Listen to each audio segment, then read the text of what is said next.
In 1945, the Bretton Woods Agreement established the dollar as the world reserve currency, which meant that international commodities were priced in dollars. The agreement, which gave the United States a distinct financial advantage, was made under the condition that those dollars would remain redeemable for gold at a consistent rate of $35 per ounce. The United States promised not to print very much money, but this was on the honor system, because the Federal Reserve refused to allow any audits or supervision of its printing presses.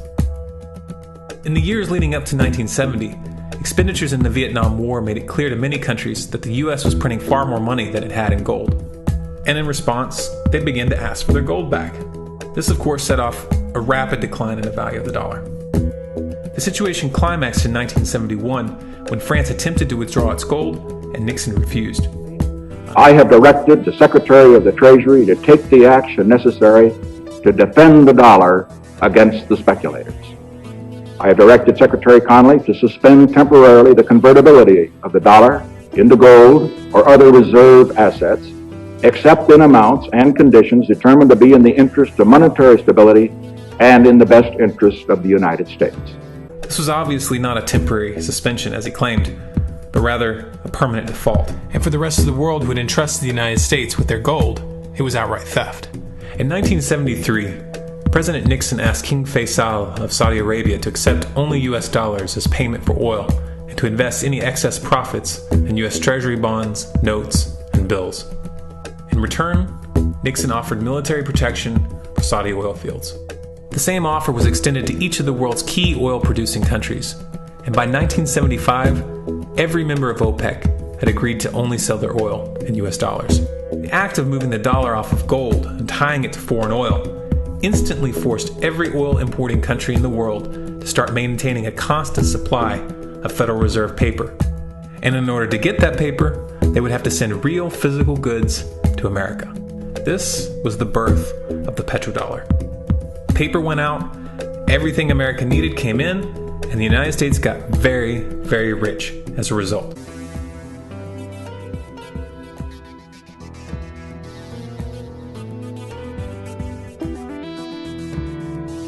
In November of 2000, Iraq began selling its oil exclusively in euros. This was a direct attack on the dollar and on U.S. financial dominance, and it wasn't going to be tolerated. In response, the U.S. government, with the assistance of the mainstream media, began to build up a massive propaganda campaign claiming that Iraq had weapons of mass destruction and was planning to use them. Should terrorists obtain these weapons, now being manufactured and traded around the world, the carnage they could inflict to our economies, our security, to world peace, would be beyond our most vivid imagination. My judgment as Prime Minister is that this threat is real, growing, and of an entirely different nature to any conventional threat to our security that Britain has faced before. In 2003, the U.S. invaded, and once they had control of the country, oil sales were immediately switched back to dollars. This is particularly notable due to the fact that switching back to the dollar meant a 15 to 20% loss in revenue due to the euro's higher value. It doesn't make any sense at all unless you take the petrodollar into account. So I came back to see him a few weeks later, and by that time we were bombing in Afghanistan. I said, "Are we still going to war with Iraq?" And he said, "Oh, it's worse than that."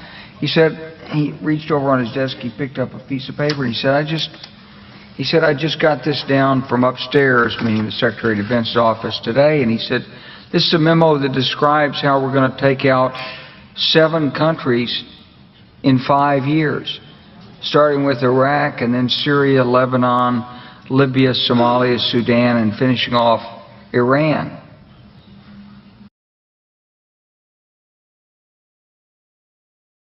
In Libya, Gaddafi was in the process of organizing a bloc of African countries to create a gold-based currency called the dinar, which they intended to use to replace the dollar in that region. U.S. and NATO forces helped destabilize and topple the Libyan government in 2011. Tonight, British forces are in action over Libya. They are part of an international coalition that has come together to enforce the will of the United Nations and to protect the Libyan people. After taking control of the region, U.S. armed rebels executed Gaddafi in cold blood and immediately set up the Libyan Central Bank. Iran has been actively campaigning to pull oil sales off of the dollar for some time now, and it has recently secured agreements to begin trading its oil in exchange for gold. In response, the US government, with mainstream media assistance, has been attempting to build international support for military strikes on the pretext of preventing Iran from building a nuclear weapon. In the meantime, they established sanctions which US officials openly admit are aimed at causing a collapse of the Iranian economy. Syria is Iran's closest ally, and they are bound by mutual defense agreements. Russia, China, and Iran have all explicitly sided with the Syrian government. Russia is providing air support, advanced anti-aircraft missile systems, heavy weapons, and training. Iran, for its part, has troops on the ground. For the time being, China is more preoccupied with the ongoing tensions in the South China Sea, and has not flexed its muscles in Syria as of yet. However, they should always be considered a wildcard variable. The current Iraqi government is also a wildcard. In 2015, they began to indicate where their loyalties lay in several meaningful ways. For example, they told the US government that new ground operations were not welcome, while at the same time announcing that they intend to look to Russia for military assistance. The list of countries pushing for regime change in Syria is a bit longer. United States, France, England, Germany, Saudi Arabia, Jordan, Qatar, Turkey, and Israel. If seeing all these characters in bed together strikes you as strange, looking at their motives will clarify things considerably. There isn't just one motive for this bloodbath. Rather, there's a matrix of motives which intersect in some rather odd places. Of course, money had to play a role. In 2009, Qatar put forth a proposal to build a natural gas pipeline which would have passed through Saudi Arabia, Jordan, Syria, to Turkey, and into Europe. The president of Syria, however, rejected this proposal. Instead, in 2011, he forged a pact with Iraq and Iran to run a pipeline eastward, cutting Qatar and Saudi Arabia out of the loop completely. It was around this time that jihadists began flooding into the region intent on ousting Assad. The West presented these groups as freedom fighters. Iran is Shia. The current government in Iraq is Shia and has strong ties with Iran. The pipeline deal which Assad accepted would strengthen the Shia bloc and expand its regional influence. The Sunnis don't like this. In fact, they've even coined a term to describe it: the Shia Crescent. Let's be very clear. ISIS is not just a terrorist organization. It is a Sunni terrorist organization. That means it blocks and targets Shia. And that means it's serving the interests of Turkey and Saudi Arabia, even as it poses a threat to them. Because neither Turkey nor Saudi Arabia want an Iran, Iraq, Syria, Lebanon bridge that isolates Turkey and cuts Saudi Arabia off. Israel also doesn't like the Shia Crescent at all, and they have decided to work with the Sunnis to form a parallel bloc to counterbalance Iran's influence. This is why Israel has launched numerous airstrikes against the Syrian government over the years and has provided medical care, logistical support, and safe passage to known jihadists. In 2013, Israel's ambassador to the US, Michael Oren, told the Jerusalem Post that, quote, "The initial message about the Syrian issue was that we always wanted Bashar Assad to go. We always preferred the bad guys who weren't backed by Iran to the bad guys who were backed by Iran. This was the case," he said, "even if the other bad guys were affiliated to Al-Qaeda." Let that sink in for a moment.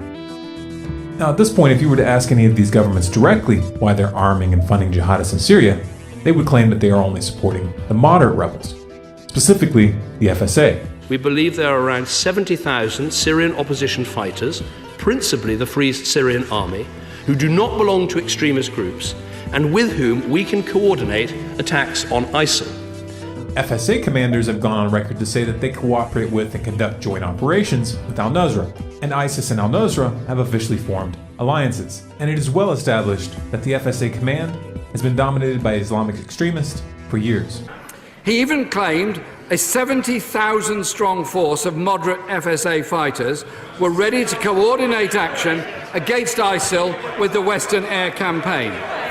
That claim has not remotely stood up to scrutiny. The FSA, which includes a wide range of groups, few, if any, would regard as moderate and mostly operate in other parts of the country. The only ground forces able to take advantage of a successful anti-ISIL air campaign are stronger jihadist and Salafist groups close to the ISIL-controlled areas. And let's not forget about the oil. At this stage, ISIS has reached a point where it no longer needs direct sponsorship. The organization earns an estimated $1 to $2 billion a day through oil sales. The US was aware of this, but did nothing to stop it. They didn't even condemn the country which was facilitating the sale of this oil. Russia, on the other hand, began targeting oil convoys headed into Turkey in November of 2015. Shortly thereafter, Turkey shut down a Russian Su-24 that supposedly violated Turkish airspace for 17 seconds. In response, Russia released satellite evidence that they claim shows how Turkey is smuggling oil from ISIS. The US government dismissed this evidence, but didn't counter it with any evidence of their own. So where is the oil going? All along, there's always been the idea that Turkey was supporting ISIS in some way. We know they've funneled people going through Turkey to ISIS. Someone's buying that oil that ISIS is selling. It's going through somewhere. It looks to me like it's probably going through Turkey. But the Turks haven't acknowledged that. They knew, but they did nothing. Why? Well, let's ask Mike Morrell, former deputy director of the CIA. There seemed to have been a judgment that, look, we don't want to destroy these oil tankers because that's infrastructure that's going to be necessary to support the people when ISIS isn't there anymore. And it's going to create environmental damage. The United States and France are keen to make a show of airstrikes and special forces, but what they really want is the ability to operate in Syria militarily. This is the only way they'll have any chance of influencing the outcome. Trouble is, Russia is dug in. Unlike the United States and France, they have permission to operate in the country, and this has allowed them to set up bases and a strong anti-aircraft defense grid, which at any point could be used to enforce a no-fly zone. Washington is in a weak position.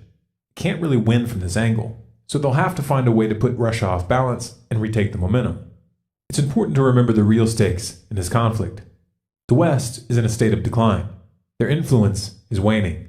If the US and their allies fail to remove Assad from power, what they will be faced with is more than just a strong Shia crescent. If they fail, they risk being edged out of the entire region and replaced by Russia.